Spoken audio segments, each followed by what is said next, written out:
الطاهرين وأصحابه الراشدين المهديين. أما بعد فأعوذ بالله من الشيطان الرجيم.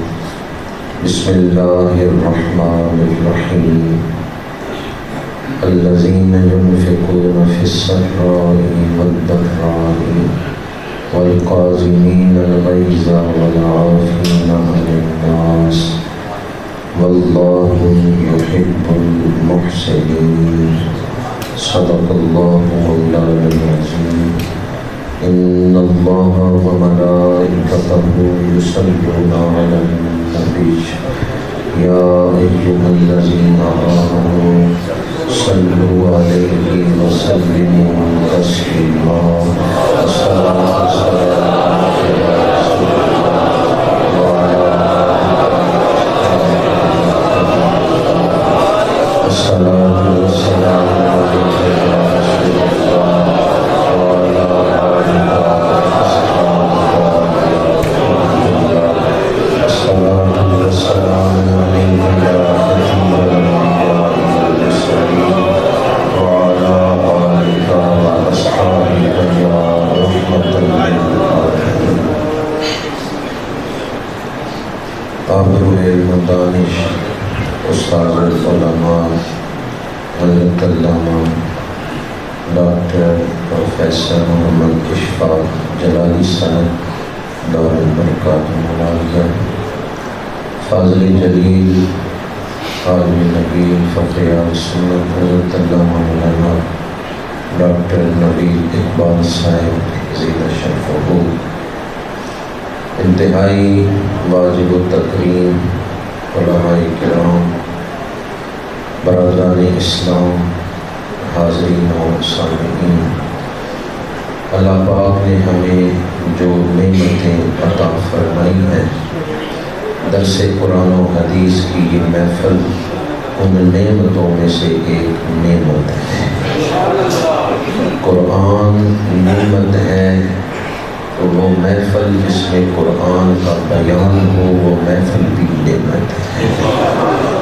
قرآن بہت بڑی نعمت ہے تو قرآن سیکھنے سکھانے کی محفل بھی نعمت ہے۔ مسلم شریف میں کتاب و ذکر و دعا، اس کے اندر یہ حدیث پاک موجود ہے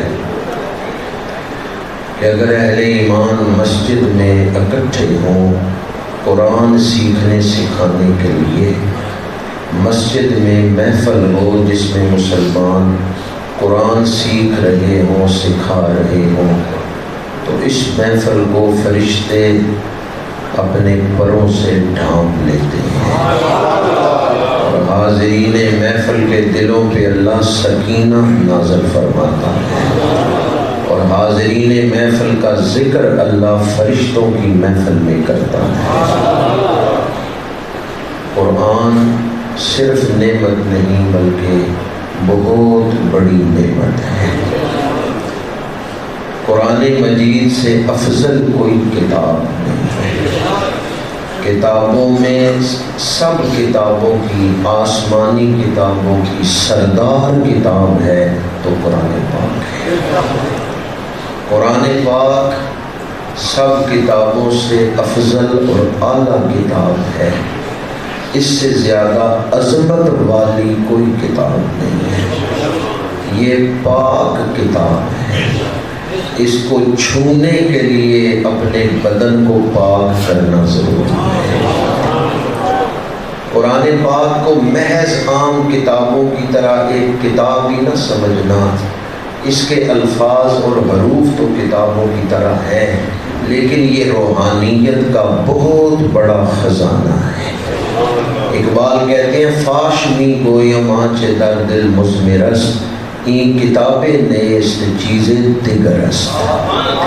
قرآن ایک طاقت کا نام ہے، قرآن اللہ کا کلام ہے اور جو کلام نفسی ہے وہ غیر مخلوق ہے۔ اس کی زیادہ تشریح نہیں کر سکتا۔ قرآن پاک کا کلام نفسی جو ہے وہ غیر مخلوق ہے۔ کتنی اعلیٰ شان ہے قرآن پاک، ہمارا ذہن محدود ہے اور قرآن کی شانیں لامحدود ہیں۔ کسی مقام پہ آپ یہ نہیں کہہ سکتے کہ بس قرآن کی شانیں ختم ہو گئیں، اس لیے کہ اللہ کے کلام کی جو شانیں ہیں وہ ختم نہیں ہو سکتی۔ قرآن پاک کا کوئی ایک نام نہیں، یہ ھدی للمتقین بھی ہے، یہ شفا بھی ہے۔ وَنُنَزِّلُ مِنَ الْقُرْآنِ مَا هُوَ شِفَاءٌ وَرَحْمَةٌ لِّلْمُؤْمِنِينَ۔ یہ کتاب حکیم بھی ہے، یاسین والقرآن الحکیم، یہ حکمتوں سے بری ہوئی کتاب ہے، اور یہ بزرگی والی کتاب بھی ہے، بل ہوا قرآن مجید فی لوح محفوظ، یہ بزرگی والی کتاب ہے، اور یہ برکتوں والی کتاب ہے۔ کتاب انزلناہ الیک مبارک، یہ برکتوں کا مجموعہ ہے۔ قرآن پاک کا کوئی ایک نام نہیں ہے، خود قرآن پاک کے اندر اس کتاب کے متعدد نام آئے ہیں۔ یہ شفا بھی ہے، یہ رحمت بھی ہے، یہ مبارک بھی ہے، یہ حکیم بھی ہے، یہ مجید بھی ہے۔ قرآن نور بھی ہے اور قرآن دستور بھی ہے، قرآن شعور عطا کرتا ہے، قرآن گرے ہوئے لوگوں کو اٹھانا جانتا ہے، قرآن ہارے ہوئے لوگوں کو جتوانا جانتا ہے، قرآن مایوس لوگوں کو مایوسی سے نکال کر شاہراہ امید پر چلانا جانتا ہے۔ کوئی تارا اتنا روشن نہیں جتنے روشن قرآن کے لفظ ہیں، اور کوئی شکر اتنی مٹھاس نہیں رکھتی جتنے میٹھے قرآن کے لفظ ہیں، اور کوئی ہیرا اتنا قیمتی نہیں جتنے قیمتی قرآن کے لفظ ہیں۔ قرآن مقصد حیات سے جوڑ دیتا ہے، قرآن زندگی کو اعلیٰ بنا دیتا ہے۔ اس وقت دنیا میں 7.5-8 ارب کے قریب لوگ زندگی گزار رہے ہیں، لیکن کتنے لوگ ایسے ہیں جو پلید زندگیاں گزار رہے ہیں، گندی زندگیاں گزار رہے ہیں، غفلت میں اور گناہوں والی زندگیاں گزار رہے ہیں۔ جس نے قرآن کو اپنا لیا، قرآن اس کی زندگی کو پاک بنا دیتا ہے، قرآن اس کی زندگی کو اعلیٰ بنا دیتا ہے، اور قرآن اس کی زندگی کو پرسکون بنا دیتا ہے۔ آپ کو جو کچھ چاہیے وہ قرآن میں موجود ہے۔ قرآن مخلوق کا تعلق خالق سے جوڑ دیتا ہے، قرآن مقصد حیات عطا کرتا ہے، اور قرآن سرچشمہ رحمت سید العالمین کے دروازے سے جوڑ دیتا ہے۔ قرآن حضور کا تعارف کرواتا ہے کہ حضور کی پہچان کروا کے حضور کی غلامی کا پٹا گلے میں ڈال دیتا ہے۔ کتاب انزلناہ الیک مبارک، پنجابی میں اس کا ترجمہ کر رہا ہوں کہ قرآن تو اڈے نفع دی چیز ہے، قرآن تو اڈے فائدے دی چیز ہے، قرآن ساڈے فائدے دی چیز، ساڈے نفع دی چیز۔ اگر آپ کامیاب زندگی گزارنا چاہتے ہیں تو صرف ایک ہی طریقہ ہے کہ دل میں محبت رسول، ادب رسول بسا کر، عشق رسول سے دل سجا کر قرآن کی روشنی میں زندگی گزاریں۔ بس ایک ہی طریقہ ہے کامیاب زندگی گزارنے کا۔ جس معاشرے میں حضور نے قرآن انسانیت کو عطا کیا، صحابہ کرام وہ صرف قرآن کو ماننے والے نہیں تھے، وہ قرآن کے عاشق تھے۔ صحابہ کرام قرآن کے، آپ میں سے چند لوگ ہی بولے ہیں، آپ صرف ماننے والے ہی ہیں۔ صحابہ کرام صرف ماننے والے نہیں تھے، وہ قرآن کے عاشق تھے۔ صرف اتنا نہیں کہ مان لیا قرآن اللہ کی کتاب ہے، ٹھیک ہے اللہ کی کتاب ہے، نہیں، وہ عاشق تھے قرآن کے۔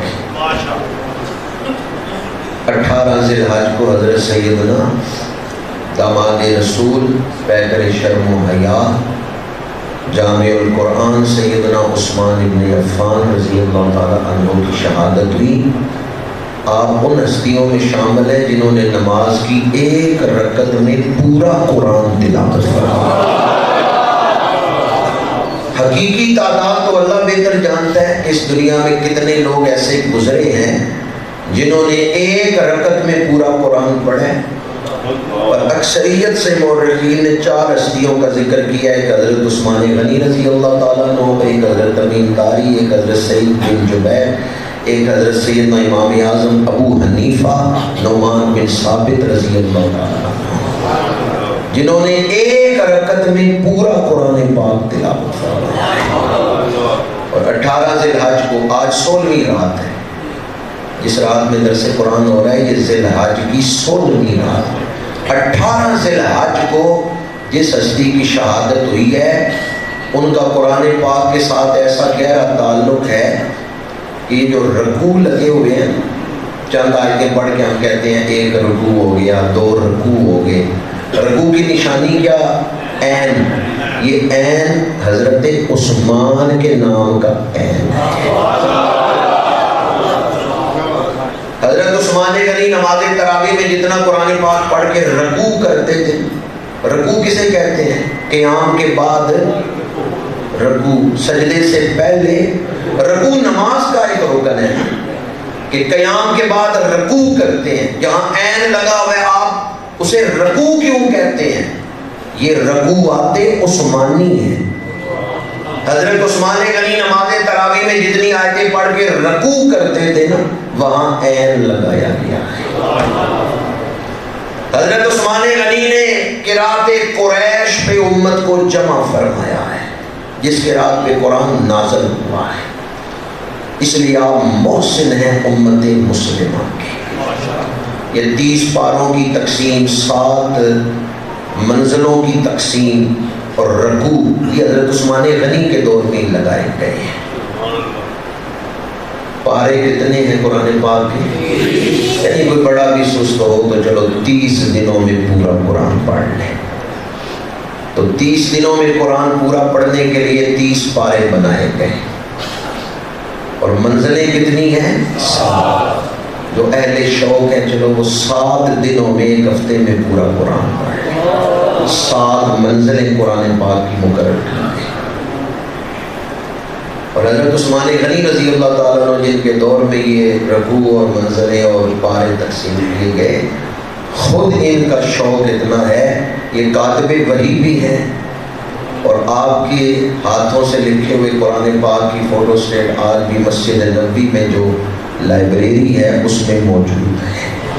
حضرت عثمان غنی کاتب وحی ہیں، اور کاتب وحی ہونا یہ بہت بڑا دینی منصب ہے، جن پر اللہ اور اس کے رسول نے خاص فضل کرم کیا، انہیں وحی لکھنے کی سعادت عطا فرمائی۔ حضرت عثمان غنی رضی اللہ تعالیٰ، شیخ عبدالحق محدث دہلوی رحمۃ اللہ تعالیٰ علیہ نے لکھا ہے کہ حضرت عثمان غنی رضی اللہ تعالیٰ عنہ، حضرت مولا علی شیر خدا رضی اللہ تعالیٰ عنہ وحی کی کتابت فرماتے تھے۔ جب یہ موجود نہیں ہوتے تھے، حضرت زید بن ثابت، حضرت ابی بن کعب یہ کتابت فرماتے تھے۔ ویسے ان کے علاوہ بھی ہستیاں ہیں جنہیں کاتبین وحی ہونے کا شرف حاصل ہے۔ تو حضرت عثمان غنی رضی اللہ تعالیٰ عنہ کاتب وحی بھی ہیں، جامع القرآن بھی ہیں، امت کو ایک قرات پہ اکٹھا فرمایا ہے، اور آپ کی اس قدر بلند شان ہے، بعض لوگ معاذ اللہ ثم معاذ اللہ امت میں کفر پھیلانے کے لیے اور ایمان کے نور کو سلب کرنے کے لیے ایک خاص ایجنڈے پہ کام کرتے ہوئے گمراہی پھیلاتے ہیں۔ مجھے آپ بتائیں جمعے کی کتنی اذانیں دیتے ہیں؟ یہ شروع کس کے دور میں ہوئی؟ حضرت عثمان غنی رضی اللہ تعالیٰ، جو پہلی اذان ہے یہ حضرت عثمان غنی رضی اللہ تعالیٰ عنہ آپ کے حکم پر شروع کی۔ کس قدر بلند مقام ہے آپ کا شریعت مطہرہ میں۔ میرے آقا کریم نے فرمایا تمہارے اوپر میری اور میرے خلفاء کی سنت لازم ہے، ان کا طریقہ اختیار کرنا تمہارے اوپر لازم ہے۔ امت 1400 سال سے اس عمل کو اپنائے ہوئے ہے، جس کا آغاز حضرت عثمان غنی نے فرمایا. حضرت سیدنا عثمان غنی رضی اللہ تعالیٰ عنہ کی عظمت اور شان کتنی ہے یہ میں بعد میں آپ کی خدمت میں عرض کروں گا. قرآن پاک کے ساتھ آپ کی جو محبت ہے وہ میں عرض کر رہا تھا کہ آپ صرف قرآن کو ماننے والے نہیں بلکہ قرآن پاک کے عاشق ہیں کہ ایک رکعت میں آپ نے پورا قرآن تلاوت فرمایا ہے. حضور حیدر کرار شیر خدا مولا علی کرم اللہ تعالی وجہہ الکریم آپ کے بارے میں یہ بات آپ نے اکثر سنی ہوگی. مولانا جامی نے بھی لکھی ہے, مولوی اشرف علی تھانوی نے بھی لکھی ہے, سواری پہ بیٹھتے ہوئے پورا قرآن تلاوت فرمایا. یہ طے لسانی کی کرامت اللہ نے حضور حیدر کرار کو عطا فرمائی. سواری پہ بیٹھتے ہوئے پورا قرآن تلاوت فرمایا. ان ہستیوں کو تلاوت قرآن سے کتنی محبت ہے. امام اعظم ابو حنیفہ کے شاگرد ہیں امام محمد رحمۃ اللہ تعالیٰ علیہ. امام اعظم کی خدمت میں حاضر ہوئے دین سیکھنے کے لیے, دین پڑھنے کے لیے. تو آپ نے فرمایا قرآن حفظ کر کے آؤ, جاؤ پہلے قرآن یاد کرو. 8 دنوں بعد آ گئے کہ میں نے پورا حفظ کر لیا, جہاں سے سننا چاہتے ہیں سنو. کتنے دنوں میں کیسا شوق ہے. اعلیٰ حضرت عظیم البرکت شاہ احمد رضا خان بریلوی رحمۃ اللہ تعالیٰ علیہ 1 مہینے میں پورا قرآن حفظ کر لیا. اور حشام کلوی کے بارے میں تاریخی کتابوں میں آیا ہے کہ حشام کلوی جیسا ذہین بھی نظر نہیں آتا اور حافظے والا بھی نظر نہیں آتا اور بھول جانے والا بھی نظر نہیں آتا. تو حشام کلوی سے کسی نے پوچھا کہ سنیں تو ذہین بھی بڑا ہے, حافظہ بھی بڑا ہے اور تو بھولتا بھی بڑا ہے. اس نے کہا بات سچی ہے. لوگوں نے پوچھا کوئی مثال دو کہ تمہارا حافظہ کتنا ہے. اس نے کہا میرا چچا سختی کرتا تھا قرآن حفظ کرو, میں سستی کرتا تھا. ایک دن میرے دل میں اس خواہش نے جوش مارا کہ قرآن حفظ کرنا چاہیے. تو میں جس گھر میں بیٹھا ہوا تھا میں نے کہا اس گھر سے باہر نہیں نکلوں گا جب تک پورا قرآن حفظ نہیں کروں گا. تو 1 ہفتے کے اندر میں نے پورا قرآن حفظ کر لیا. پوچھنے والوں نے کہا کوئی اپنے بھولنے کی مثال دو کہ تم بھولتے کس طرح ہو. اس نے کہا ایک قبضہ داڑھی رکھ کے نا نیچے سے میں نے داڑھی کاٹنی تھی تو ٹھوڑی کے نیچے ایک قبضہ میں نے بھرا, ٹھوڑی کے نیچے ایک قبضہ. اب کینچی نیچے چلانی تھی میں نے بھول کے اوپر چلا. یہ میرے بھولنے کا ایک واقعہ ہے کہ میں بھول بھی گیا. جو بزرگ سن رہے تھے انہوں نے کہا یہ بھولنے کا واقعہ اس لیے تیرے ساتھ پیش آیا کہ کہیں تو اپنی یاداشت پہ فخر نہ کرنے لگ جائے. جو تیری یاداشت ہے وہ بھی اللہ کی تیرے اوپر عطا ہے. ورنہ انسان بھولنے پہ آئے تو اسے یہ بھی یاد نہیں رہتا کہ کینچی کہاں چلانی. تو حشام کلوی جو ہے اس نے اپنے آپ کو ایک گھر کے اندر پابند کر لیا, جب تک میں قرآن حفظ نہیں کروں گا گھر سے باہر ہی نہیں, اور حفظ کر کے نہیں. ہم اولیاء کے ماننے والے ہیں.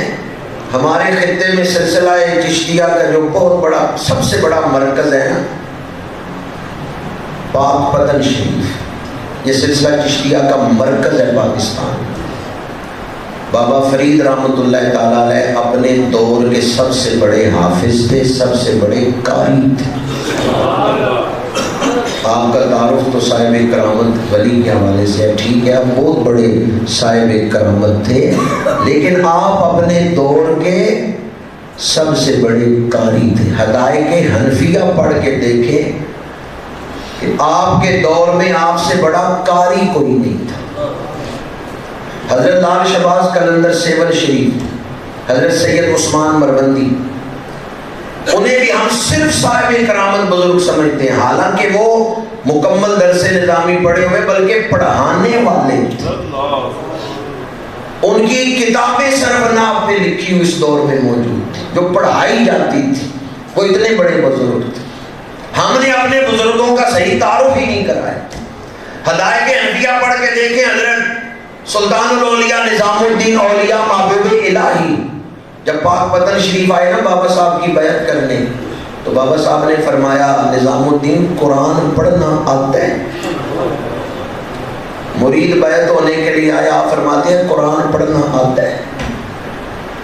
اور جن سے پوچھ رہے ہیں نا یہ دلی میں صدر المدرسین رہ چکے تھے, عالم تھے بہت بڑے, پھر آئے ہیں بابا صاحب کی خدمت.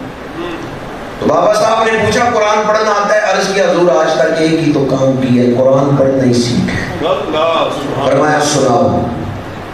تو جس کا امتحان حضرت مولانا قمر الطاری صاحب لیں وہ طالب علم بھی مشکل سے امتحان دے گا, جس کا امتحان ڈاکٹر نوید صاحب لیں وہ بھی بڑا فکر مند ہو کے امتحان دے گا کہ استاد کوئی غلطی نہ نکال دے, تو جس کا امتحان ہی بابا فرید لے رہے ہیں. حضرت نظام الدین اولیاء تلاوت سنا رہے ہیں, بابا فرید سن رہے ہیں, تلاوت مکمل ہو گئی. تو بابا صاحب نے فرمایا نظام الدین بہت اچھی تلاوت کرتے ہو لیکن ابھی اور محنت کی ضرورت ہے. تو حضرت نظام الدین اولیاء نے کیا عرض کیا حضور میں اسی لیے آپ کی بیعت ہونے آیا ہوں, مجھے قرآن پڑھنا سکھا دیں. آج بھی کبھی کوئی گیا مرشدوں کے پاس میں بیعت ہونے آیا ہوں مجھے قرآن پڑھنا سکھا دیں. کبھی ہمارے بزرگوں کا تعارف ہی یہ تھا کہ وہ قرآن کو اس کے آداب کے مطابق پڑھتے تھے اور دوسروں کو پڑھاتے تھے. بابا صاحب نے پھر آپ کو کتابیں بھی پڑھائی ہیں, عوارف المعارف بھی پڑھائی ہے, اور علامہ ابو سالمی کی کتاب التمہید بھی بابا صاحب نے پڑھائی ہے آپ کو. تو ہم جن بزرگوں کے ماننے والے ہیں وہ صرف قرآن کو مانتے ہی نہیں تھے بلکہ قرآن کے, اب بھی چند لوگ ہی بولے, آپ سارے بھی عاشق ہی بیٹھے ہوئے ہیں. ہم عظمت قرآن کے پاس باں ہیں, پاس باں. ہم عظمت قرآن کے ہر کوئی قرآن کا حافظ تو نہیں بن سکتا, پر قرآن سے محبت کرنے والا تو بن سکتا ہے. علماء تشریف فرمائیں, ان سے پوچھیں, بخاری شریف میں حدیث پاک ہے حبک ایہا ادخلک الجنۃ. سورہ اخلاص کے بارے میں میرے آقا کریم نے ایک صحابی سے فرمایا اے سورہ اخلاص سے محبت کرنے والے, اس سورت کی محبت ہی تجھے جنت میں لے جائے. قرآن کی محبت ہی اللہ کی بہت بڑی عطا ہے, قرآن کی محبت ہی بہت بڑی دولت ہے. ہر کوئی حافظ قرآن تو نہیں بن سکتا, پر قرآن کی عظمتوں کا پاسبان تو بن سکتا ہے. ہم عظمت قرآن کے ریکارڈنگ ہو رہی ہے, کہیں ڈر تو نہیں رہے کہ سویڈن کے خلاف نہ تقریر ہو. تقریر تو میں کر رہا ہوں, خطرہ تو کوئی مجھے ہو. سویڈن میں عدالت کی اجازت سے مسجد کے سامنے قرآن پاک کو آگ لگائے گی, اور مسجد کے جو خطیب ہے نا محمود خلفی صاحب, انہوں نے درخواست دی حکومت کو کہ مسجد کے سامنے مظاہرہ نہ کریں. عدالت نے چلو اجازت دے دی ہے, مسجد کے سامنے نہ کریں, جگہ بدل لیں. انہیں پہلے پتہ چل گیا تھا انہوں نے یہ کام کرنا, تو انہوں نے جگہ نہیں بدلی. انہوں نے کہا کہ ہم مسجد کے سامنے ہی ہم نے قرآن پاک کو جلانا ہے. اس سے نقصان کس کو ہوگا, قرآن کو یا بے ادبی کرنے والوں کو؟ قرآن کو کوئی نقصان نہیں. 1450 سال ہو گئے, ابو لہب, ابو جہل, عتبہ, شیبہ, ولید, کتنے لوگ اٹھے قرآن کو نقصان پہنچانے کے لیے, کتنی تحریکیں اٹھی قرآن کو نقصان پہنچانے کے لیے. 1450 سال سے زیادہ عرصہ گزر چکا ہے, قرآن کے خلاف مال خرچ کرنے والے یا سازشیں کرنے والے سب ناکام ہو گئے, قرآن کے ایک حرف کو بھی نقصان نہیں پہنچا سکے. قرآن کے ایک حرف کو بھی نقصان نہیں پہنچا سکے. مسلمان بے شک آج کمزور ہیں, لیکن اسلام کمزور, قرآن کمزور. جس نے قرآن اتارا وَإِنَّا لَهُ لَحَافِظُونَ، ہم نے قرآن اتارا ہے اور ہم اس کی حفاظت فرمائیں۔ کتنا جلال ہے اس آیت میں۔ 4 دفعہ اللہ نے اپنے لیے جمع کا صیغہ بولا ہے، 4 دفعہ۔ اِنَّا نَحْنُ نَزَّلْنَا الذِّکْرَ وَإِنَّا لَهُ لَحَافِظُونَ، 4 دفعہ ہم ہیں، ہم نے قرآن اتارا ہے، ہم اس کی حفاظت فرمائیں۔ مسلمان کمزور ہو سکتے ہیں، اسلام کمزور، قرآن کمزور، مٹتے ہیں، مٹ جائیں گے آبا تیرے، نہ مٹا ہے نہ مٹے گا کبھی۔ مشرکین مکہ نے میٹنگ کی، انہوں نے کہا اسلام صرف مکہ شہر میں ہے، ہم اس سے باہر نہیں پھیلنے دیں گے، چند مٹھی بار مسلمان ہیں انہیں پیس کے رکھ دیں گے، مکہ شہر سے باہر کسی کو پتہ بھی نہیں چلے گا کہ مکے میں کسی ہستی نے اعلان نبوت کیا تھا، چند مسلمان ہیں، مٹھی بھر مسلمان، ہم انہیں پیس کے رکھ دیں گے۔ جب یہ بات میرے آقا کریم کی بارگاہ میں پہنچی تو آپ کے قلب اقدس کو تکلیف ہوئی، سب دلوں میں نرم دل میرے آقا کریم بن گئے۔ میں انہیں دوزخ سے نکال کے جنت کا حقدار بنانا چاہتا ہوں، میں انہیں اندھیرے سے نکال کے روشنی میں لانا چاہتا ہوں، میں انہیں حیوانیت کی سطح سے اٹھا کے فرشتوں سے افضل و اعلیٰ بنانا چاہتا ہوں، اور یہ میرے خلاف زبانیں کھول رہے ہیں کہ آنے والی نسلوں کو پتہ بھی نہیں ہوگا مکے میں کسی ہستی نے اعلان نبوت کیا تھا۔ اس دن اللہ نے حضرت جبریل امین کو یہ آیت دے کے بھیجا، وَرَفَعْنَا لَكَ محبوب ہم نے آپ کی خاطر آپ کا ذکر بلند کر دیا ہے۔ جس دور میں یہ آیت نازل ہوئی اسے ذہن میں لائیں اور موجودہ دور کو دیکھیں۔ جب یہ آیت نازل ہوئی، مکی دور، ابتدائی دور، اسلام ایک شہر میں ہے، اقتدار کافروں کے پاس، دولت کافروں کے پاس، افرادی قوت کافروں کے پاس، یہ تینوں چیزیں غیر مسلموں کے پاس ہیں۔ اقتدار بھی اسلام دشمنوں کے پاس ہے، دولت بھی کافروں کے پاس ہے، افرادی قوت بھی کافروں کے پاس ہے، مسلمان تعداد میں بھی تھوڑے ہیں، اقتدار بھی ان کے پاس نہیں ہے، اور اللہ نے اعلان فرمایا محبوب ہم نے آپ کی خاطر آپ کا ذکر بلند کر دیا ہے۔ جس دور میں یہ آیت نازل ہوئی اسے ذہن میں لائیں اور موجودہ دور دیکھیں۔ آج دنیا کا کون سا آباد ملک ایسا ہے جس میں میرے آقا کا ذکر نہیں ہو رہا؟ قرآن نے جو اعلان کیا تھا آج ہم اسے اپنی آنکھوں سے دیکھ رہے ہیں۔ علامہ اقبال نے اسی کی تشریح کرتے ہوئے یہ شعر لکھا، چشم افلاک یہ نظارہ ابد تک دیکھے، رفت شان ورفانا لگا ذکر۔ اقبال کہتے ہیں جو جو وقت گزرتا جائے گا اس آیت کی تفسیر کھلتی جائے گی کہ ورفانا لگا ذکر کا مطلب کیا ہے۔ آج مشرق سے مغرب تک حضور کا ذکر ہو رہا ہے یا نہیں ہو رہا؟ جس دور میں آیت نازل ہوئی اسباب نظر نہیں آتے تھے، چونکہ اقتدار بھی کافروں کے پاس، دولت بھی، افرادی قوت بھی، سب کچھ ان کے پاس تھا۔ اقتدار والے ہار گئے، دولت والے ہار گئے، افرادی قوت والے ہار گئے، اللہ کا دین سچا ثابت ہوا۔ اللہ نے اپنے محبوب کی عزتوں کو ظاہر فرما دیا ہے، وَلَلْآخِرَةُ خَيْرٌ لَكَ مِنَ الْأُولَىٰ، رہے گا یہی ان کا چرچا رہے گا، بڑے خاک ہو جائیں جل جانے والے۔ دوپہر کا وقت تھا، سورج بڑا آب و تاب سے چمک رہا تھا، 2 مسافر سفر کر رہے تھے، ایک نے دوسرے سے کہا گرمی بڑی ہے، پھونک مار کے سورج کو بجھا ہی نہ دے۔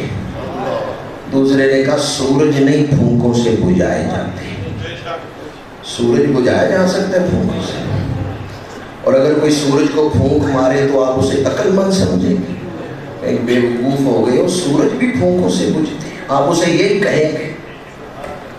سویڈن نے جو حرکت کی ہے یہ احمقانہ حرکت ہے، دل کا بغض انہوں نے ظاہر کیا ہے کہ علمی طور پہ تو ہم قرآن کا جواب نہیں دے سکتے، اور یہ بات میں ممبر پہ بیٹھ کے پورے یقین سے کہہ رہا ہوں، علمی دنیا میں قرآن اپنی سچائی منوا چکا ہے۔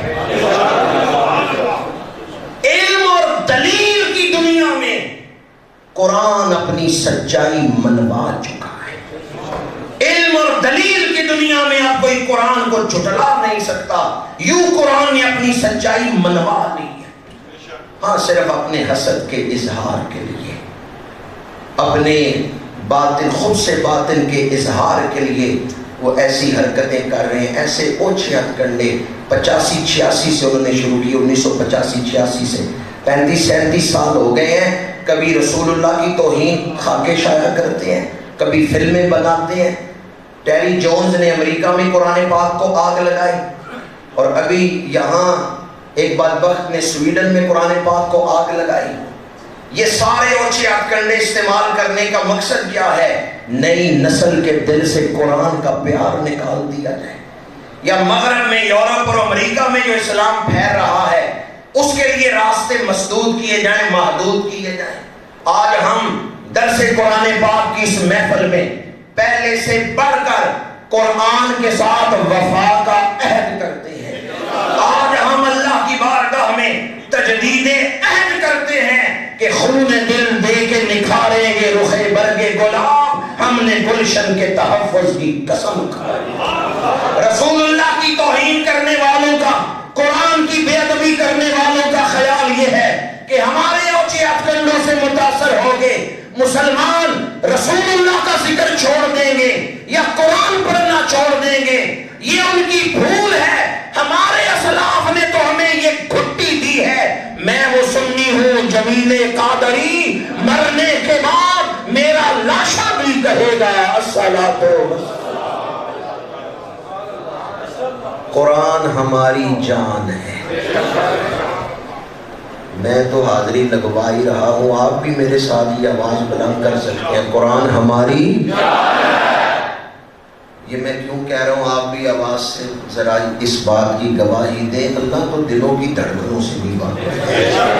آپ آواز اونچی نہ کریں، رسول اللہ آپ کے دل کی دھڑکنوں سے واقف ہے کہ آپ کے دل میں جذبات کیا ہیں، اللہ کے رسول سے چھپے ہوئے نہیں ہیں۔ رسول اللہ آپ کے دل کی نیتوں کو بھی جانتے ہیں۔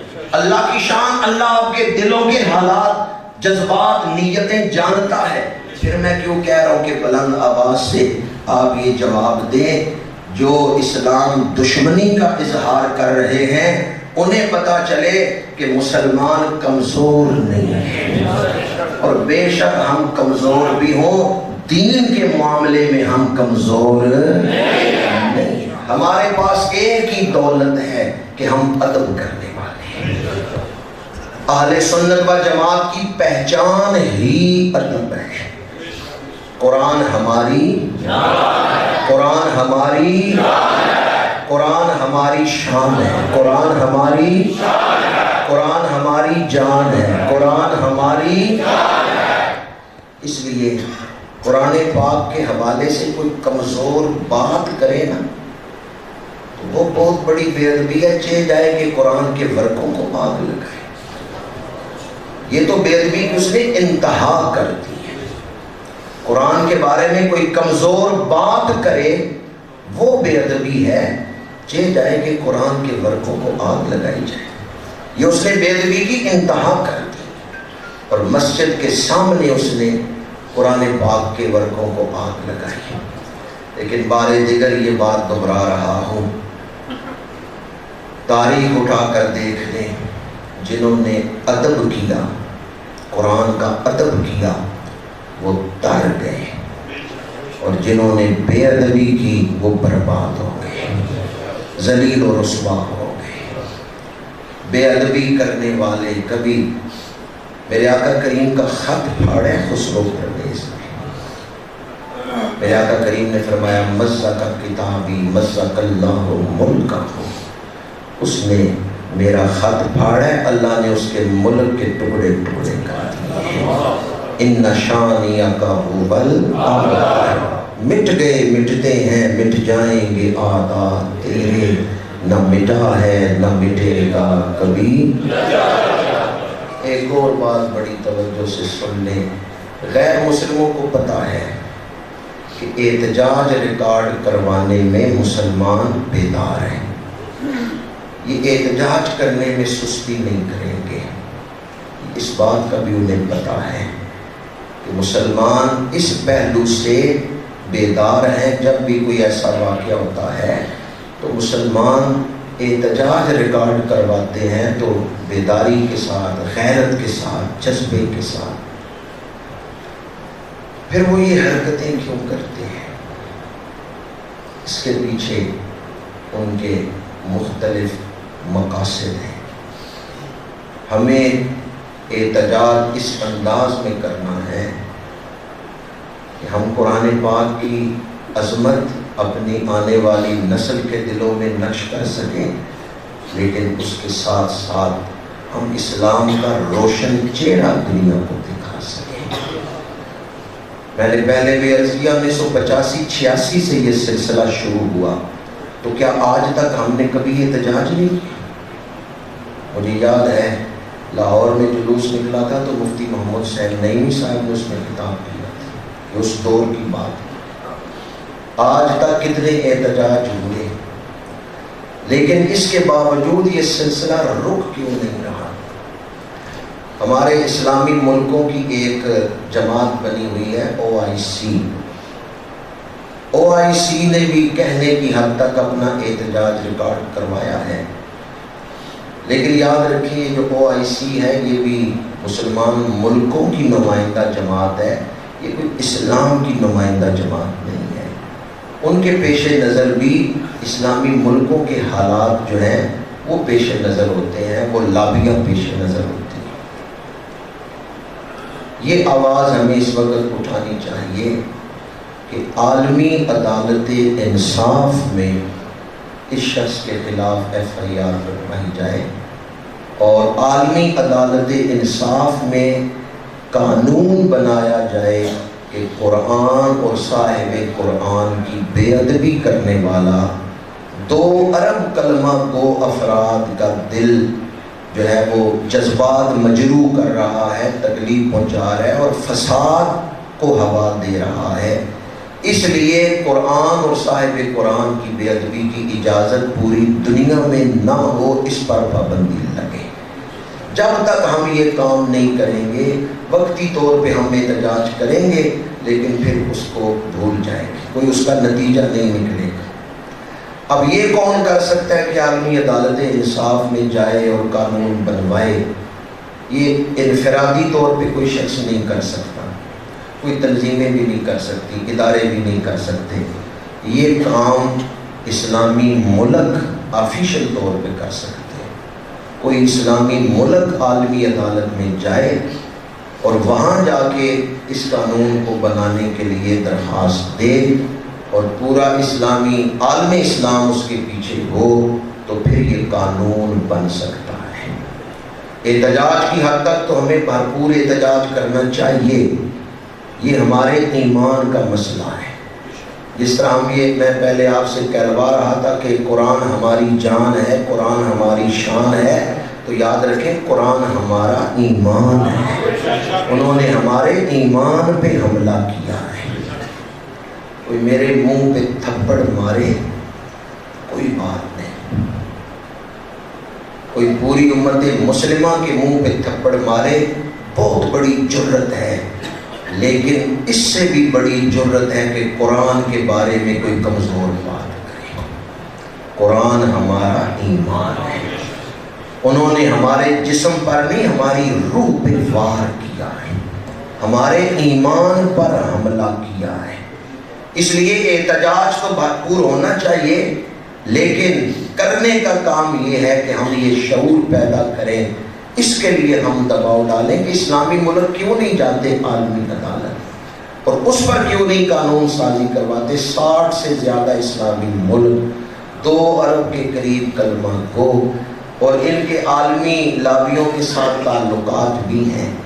اس وقت یہ کام تو خیر جو میں عرض کر رہا ہوں آپ لوگوں کے سننے کی حد تک ہے یا آواز اٹھانے کی حد تک ہے، کرنے کے حوالے سے ہمارے لیے جو کام ہے، درس قرآن کی محفل میں بیٹھے ہیں تو آئیں آج قرآن سے پہلے سے زیادہ تعلق جوڑنے اور وفا کرنے کا عہد کرتے ہیں۔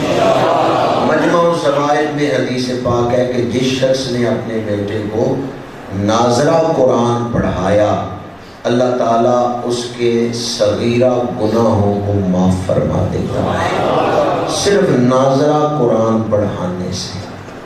اور جو حفظ کروائے اس کے بارے میں تو حدیث آپ نے اکثر سنی ہوگی، حفظ بیٹے نے کیا ہے اور تاج قیامت کے دن والدین کو پہنایا جائے گا، سونے کا تاج جس کا ایک ہیرا سورج سے زیادہ روشنی ہو۔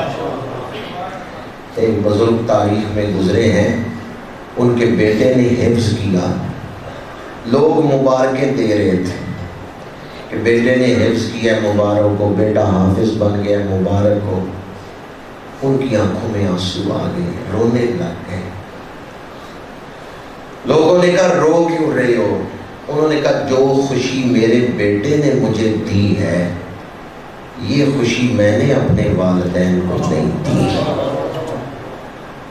آج میں ارادہ کرتا ہوں کہ میں انشاءاللہ قرآن حفظ کروں گا تاکہ میرے والدین بھی خوش ہوں، جو خوشی آج میرے بیٹے نے مجھے دی کہ قیامت کے دن باپ کو سونے کا تاج پہنایا جائے گا جس کا ایک ہیرا سورج سے زیادہ روشن، تو میرے بیٹے نے تو مجھے خوشی دی ہے، میں چاہتا ہوں میرے والدین کو بھی یہ خوشی ملے۔ چلیں آپ پورا قرآن پاک حفظ نہ کر سکیں، آخری پارہ کر لیں، سورۃ یاسین کر لیں۔ موت کے بعد قبر یا جنت کا باغ ہے یا دوزخ کا گڑھا، ہمیں نہیں پتا ہماری قبر کیا ہوگی، جنت کا باغ یا دوزخ کا گڑھا، یقین سے کچھ کہہ سکتے ہیں؟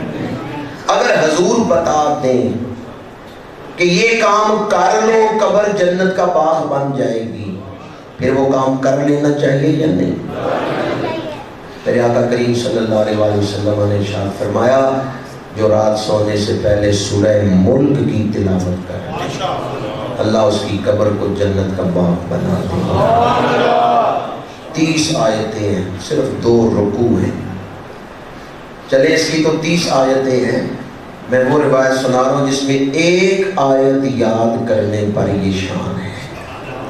فرمایا جو فرض نمازوں کے بعد آیت الکرسی پڑھتا ہے اس کے اور جنت کے درمیان صرف موت کا ہی فاصلہ ہے۔ یقیناً آپ سب کو آیت الکرسی یاد ہوگی، اگر نہیں یاد تو کم از کم یہ ایک آیت یاد کر لیں، آیت الکرسی۔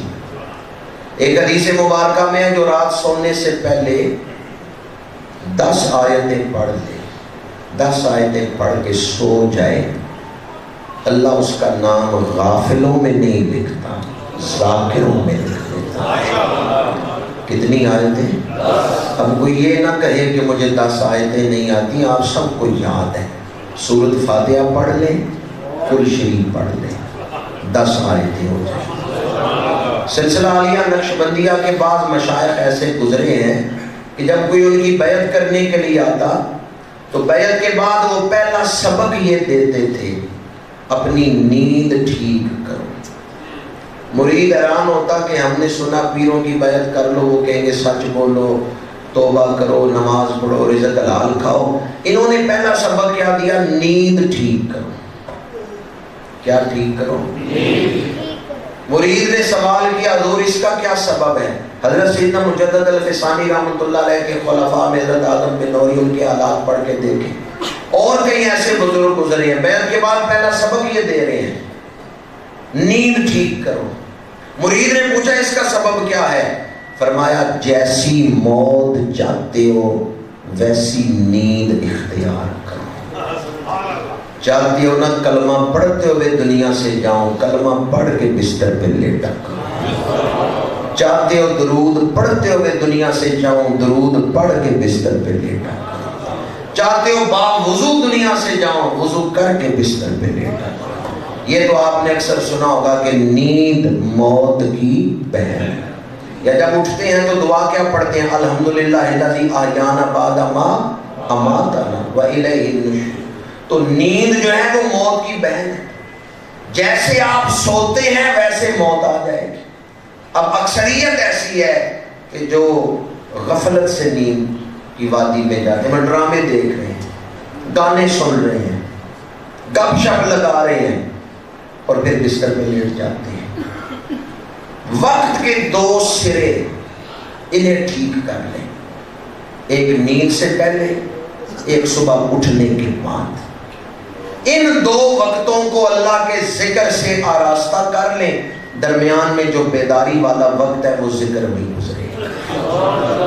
سونے سے پہلے بھی اللہ کو یاد کر کے سوئیں اور صبح اٹھنے کے بعد بھی وضو کرے، نماز فجر ادا کرے۔ اللہ توفیق دے تو تہجد کے وقت، ورنہ نماز فجر کے وقت۔ جس نے وقت کے دو سرے ٹھیک کر لیے، قرآن پاک کے حوالے سے ہی، جیسے رات کے حوالے سے ایک وظیفہ میں نے بیان کیا، صبح کے حوالے سے ایک وظیفہ ہے۔ جس گھر میں صبح سویرے قرآن کھلتا ہے، سارا دن اس گھر میں فرشتوں کا ڈیرا رہتا ہے۔ حدیث پاک ہے کہ جس گھر میں صبح سویرے قرآن کھلتا ہے، قرآن پڑھا جاتا ہے، فرشتے اس گھر میں آ کے ڈیرا لگا لیتے ہیں۔ اور جس گھر میں صبح سویرے قرآن نہیں کھلتا، شیاطین اس گھر میں آ کے ڈیرا لگا لیتے ہیں۔ تو قرآن مادی اور روحانی ہر اعتبار سے کامیابی کی ضمانت ہے۔ آج تک سائنس نے جتنی ترقی کی ہے، اس ساری ترقی کی روشنی میں ایک آبدوز بنائی گئی۔ وہ آبدوز سمندری سفر کے لیے جتنی سہولتیں ممکن تھیں وہ اس آبدوز میں موجود تھیں۔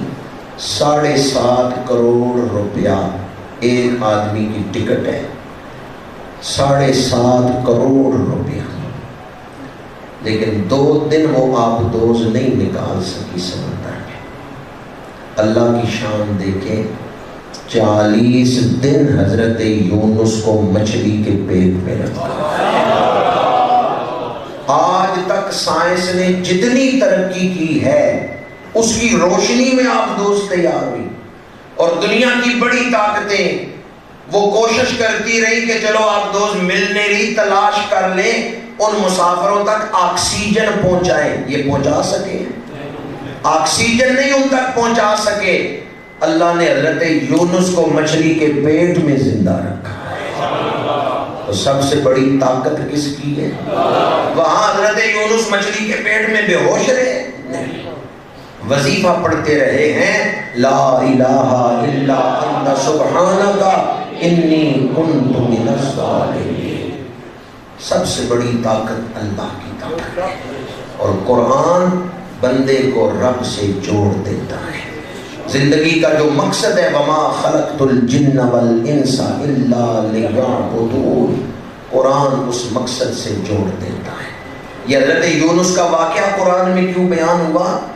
کبھی مایوس نہ ہونا، جہاں اسباب نہ ہو رب مدد کرے تو وہاں بھی کوئی نقصان نہیں پہنچا سکتا۔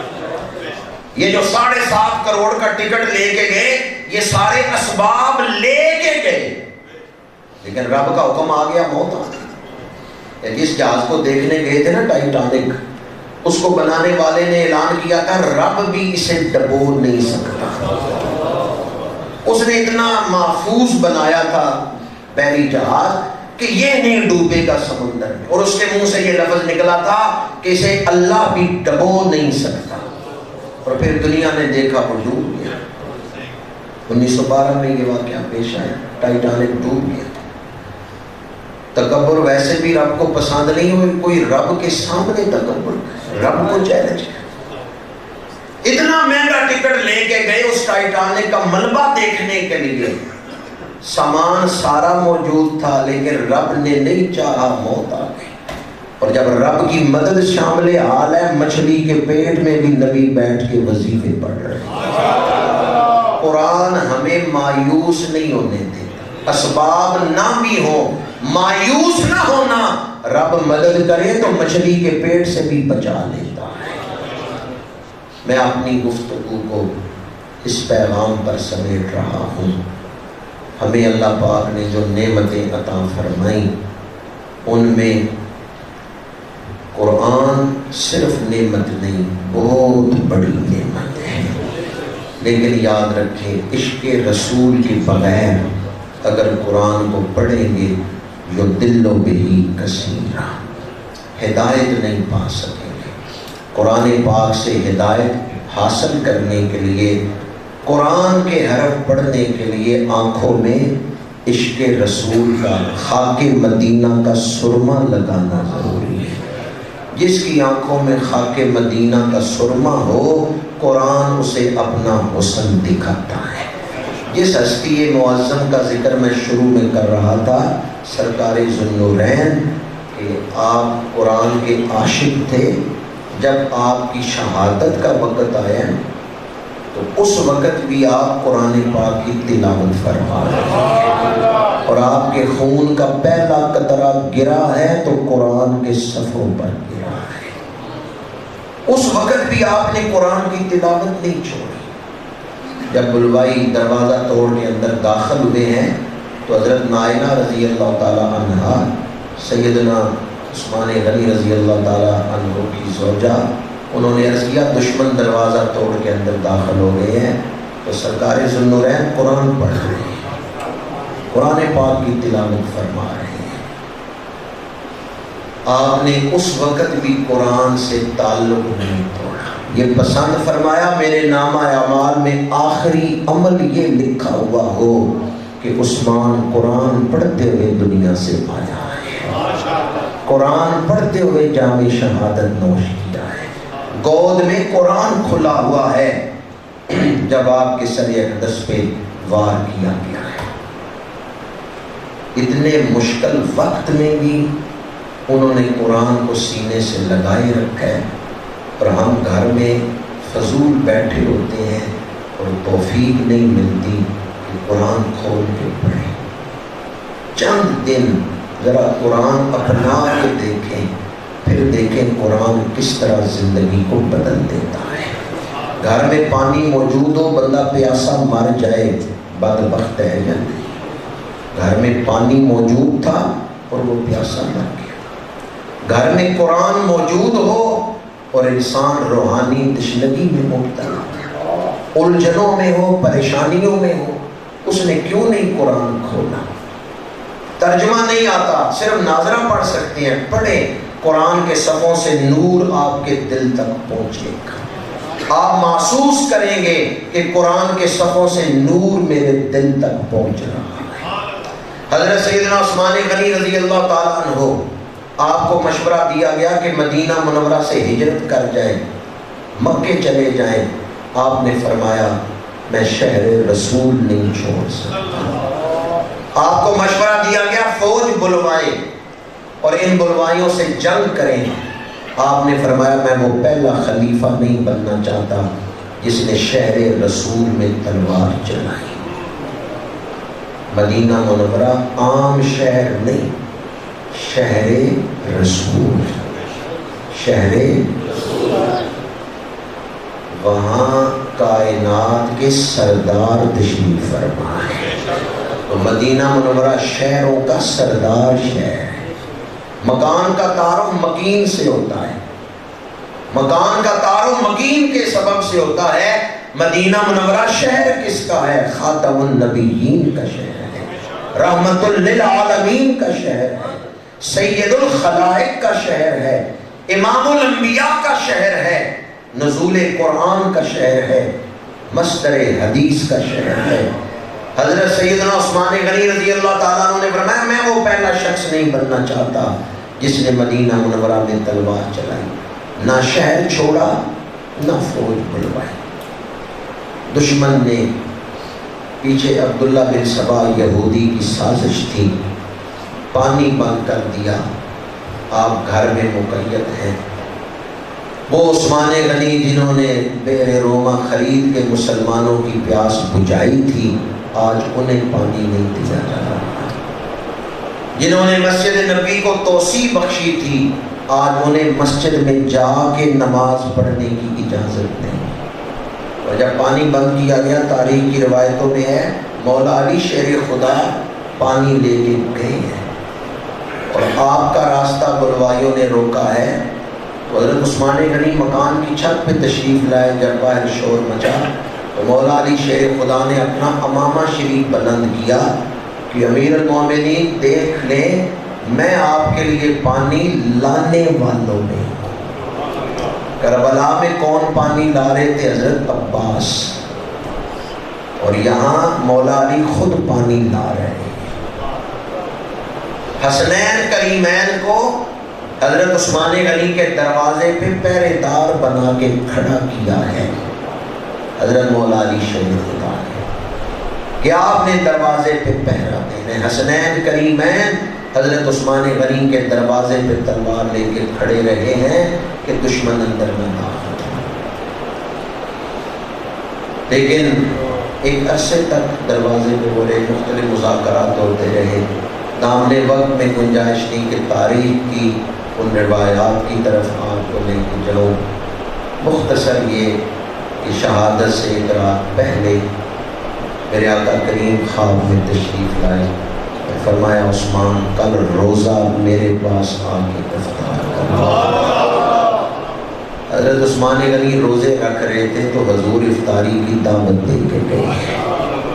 دوسرے دن حضرت عثمان غنی نے تہمت کے نیچے آپ نے پاجامہ پہنا ہے، یہ کہہ لیں شلوار پہنی ہے، اوپر آپ نے تہمت باندھا ہے، ویسے آپ تہمت باندھتے ہیں۔ اس دن آپ نے جو خاص اہتمام کیا، جمعہ المبارک کا دن، جمعے کا دن ہے، مدینہ منورہ شہر ہے، منہ روزہ رکھا ہوا ہے۔ آپ کی اہلیہ پوچھتی ہے یہ جو خاص اہتمام آج آپ نے کیا لباس کا، اس کی وجہ کیا ہے؟ فرمایا مجھے یقین ہے آج شام سے پہلے میں شہید کر دیا کروں گا۔ مجھے رسول اللہ افطاری کی دعوت دے کے گئی، اور میں چاہتا ہوں کہ جب میں شہید ہوں میرا ستر ننگا نہ ہو۔ تلاوت قرآن میں مصروف ہیں، یہ 4 سعادتیں دوبارہ دوہرا رہا ہوں۔ مدینہ منورہ شہر، جمعے کا دن، اور منہ روزہ رکھا ہوا ہے، تلاوت قرآن میں مصروف ہے، دشمن اندر داخل ہوئے، ننگی تلوار ہے۔ عرب میں ایک رواج تھا کہ اگر عورت سر سے کپڑا اتار کے بال ننگے کر کے دہائی دے تو دشمن تلوار روک لیتا تھا۔ حضرت نائلہ نے سر سے چادر اتارنا چاہی، اتاری نہیں، حضرت عثمان غنی نے ان کا ہاتھ پکڑ لیا، خبردار سر سے چادر نہ اتارنا، انہیں میرے اوپر تلوار چلانے دو، میں اپنی بیوی کا ننگا سر نہیں دیکھ سکتا۔ مسلمانوں وہ اتنے خطرناک حالات میں بھی اپنے گھر والوں کو سر نہیں ننگا کرنے دیتے۔ ہم کیسے مسلمان ہیں بیویوں کے سر ننگے کر کے اپنے ساتھ میرج ہالوں میں لے کے جاتے، ننگے سر بازاروں میں پھرا رہے۔ حضرت نائلہ نے دہائی دینا چاہی کہ سر سے چادر اتار کے دہائی دوں، عرب لوگ ہیں تلوار نیچے کر لیں گے۔ حضرت عثمان غنی نے منع کر دیا، فرمایا سر نہ ننگا کر۔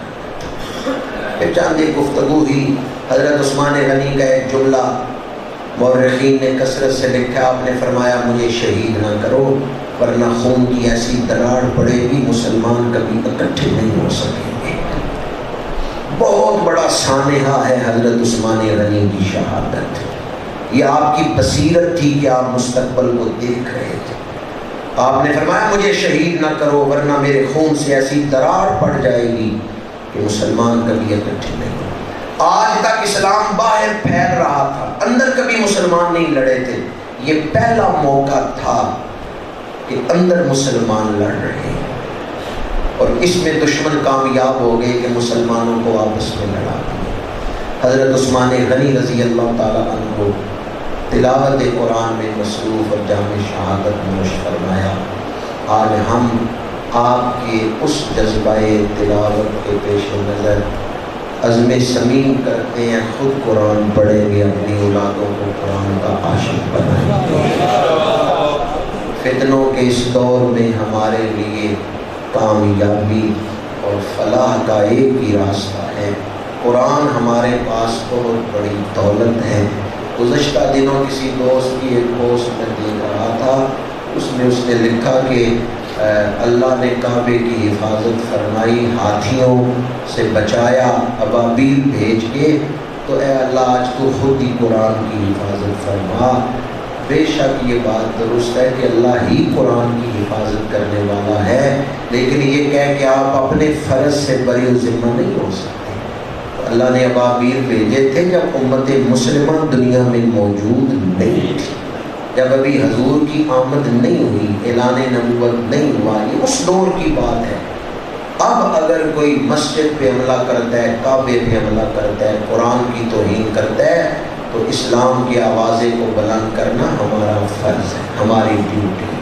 آئیں آج اسی کی تجدید کرتے ہوئے، اس مسجد کی زمین کو اپنے ایمان پہ گواہ بناتے ہوئے، آئیے جذبہ لے کے درس قرآن سے ہم اٹھتے ہیں کہ ہم عظمت قرآن کے، ہم عظمت قرآن کے، قرآن ہماری، قرآن ہماری، کوئی قرآن سے وفا کر کے دیکھے، پھر دیکھے قرآن سے عزتیں کیا عطا کرتا ہے۔ وآخر دعوانا ان الحمد للہ رب العالمین۔